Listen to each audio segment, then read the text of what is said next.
Okay, we're in the Pathways of Discipline, Chapter 4, the Sefer of the Yanuka. Let's go. Achar sharaw avos es hakirva agadola shasi the Kadosh Baruch Hu the karavis Yisrael b'Torah v'amitzvos al af ronyamus Hashem Baruch Hu kedushaso. So, after our forefathers Abraham, Isaac, and Jacob foresaw with prophecy and looked into the future, they saw the great closeness that will happen in the future between God by when He brings the children of Israel close to Him again. They saw that this would happen, like we're going to get really close with God in the future through Torah and mitzvot, through the Torah and commandments. Even though that Hashem is like so great and lofty and holy, they're like, wow, they're going to get close to Him. Hevinu b'chachmasam shetzarich shechinu es teva zaraam.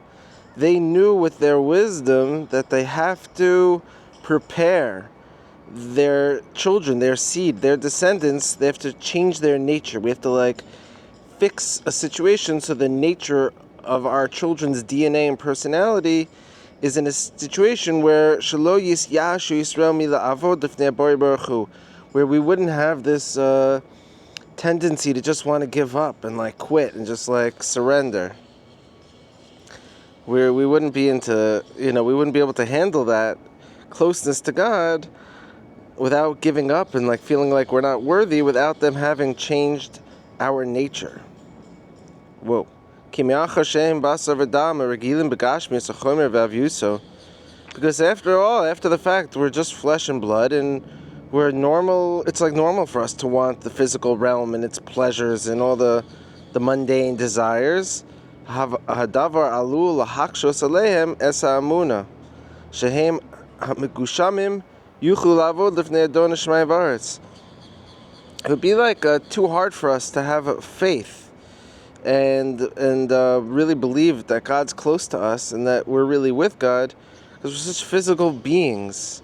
How could we think that we can serve before the holy God, the creator of the heaven and earth? We wouldn't be able to fathom that it's a reality that we could even be close to God due to how stuck in the physical realm we are. So we would just give up hope. It would be nah, not happening. In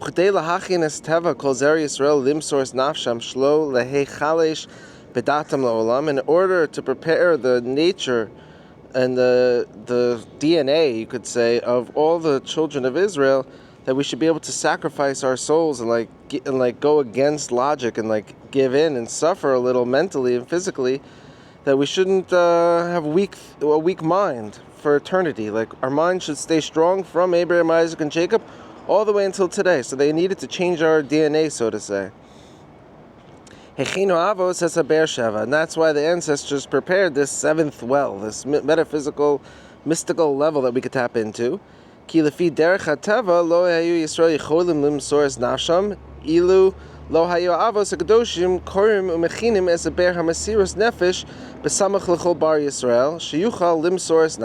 was a long one. Let's translate it.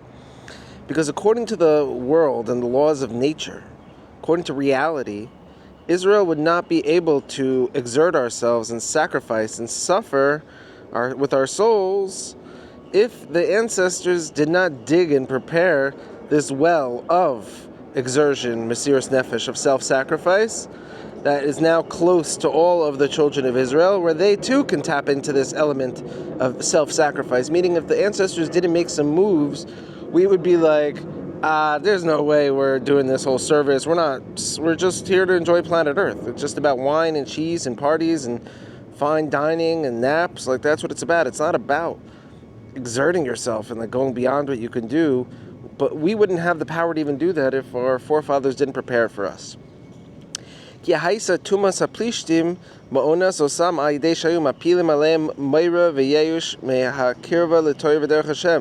Why wouldn't be able to do it?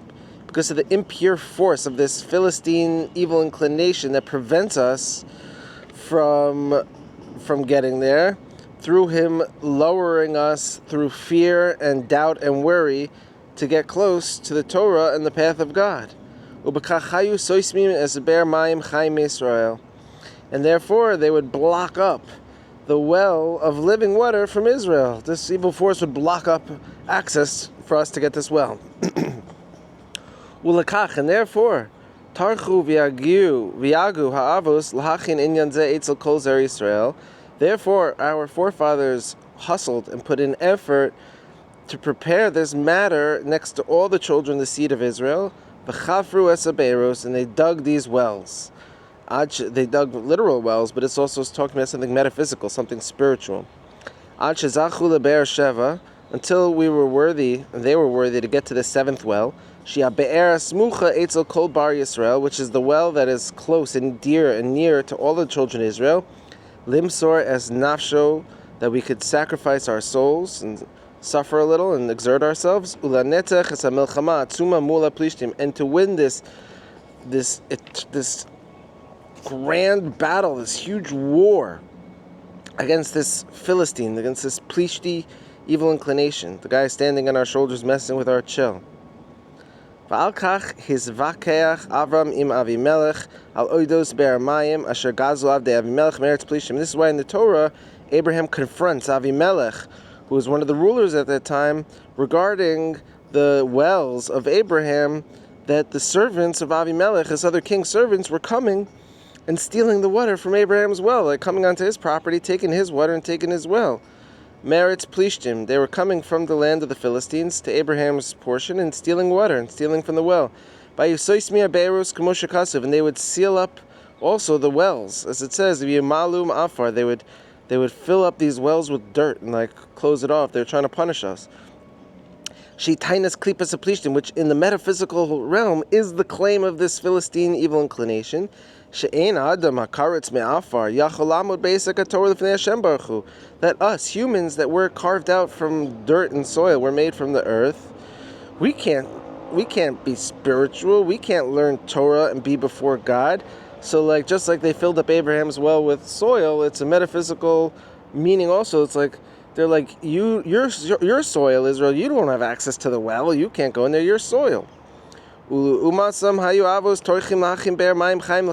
in this regard, our ancestors exerted and hustled very hard to prepare this well of living water for all of the children of Israel. As it says, that the servants of Isaac, his team, his staff, were digging wells, benachal, by the river, and there they found the wells of living water. And this is from the Torah. Until they prepared the 7th well, as it says, Vayikra Oisa Shiva. They called this place Shiva, the 7th. She Be'er Sheva, which is the 7th well. Shemisham Yatza Kalalius Hashlemus. And from there comes out all the principles and the matters of becoming whole, where we can become shalom, shalem. We could become full, at peace, a whole human. Shu Yaakov Ishtam, which is symbolic of Yaakov, which is referred to as a simple man. He was like whole, Tam. Ufeirosh Unkelus, and the Unkelus, thousands of years ago, who translated the Torah into Aramaic, he says, Givar Shalim, he was a whole man. That's how he explains Jacob was a simple man, he was whole. He's like, no, he was Shalim, he was Shalom, he was full. Shehu Shlemus HaMesir's Nefesh, which is the aspect of becoming full and whole through your self-sacrifice, through your giving yourself in. So if our ancestors didn't prepare this, the second something happens to us which is not convenient, which is annoying, we'd be like, forget God, forget this, he's not with me, I'm not with him, I'm just going to go and live my life. But we have to realize, no, within your suffering, within your hardships, God's still there with you. We have faith and we stay strong. Let's go.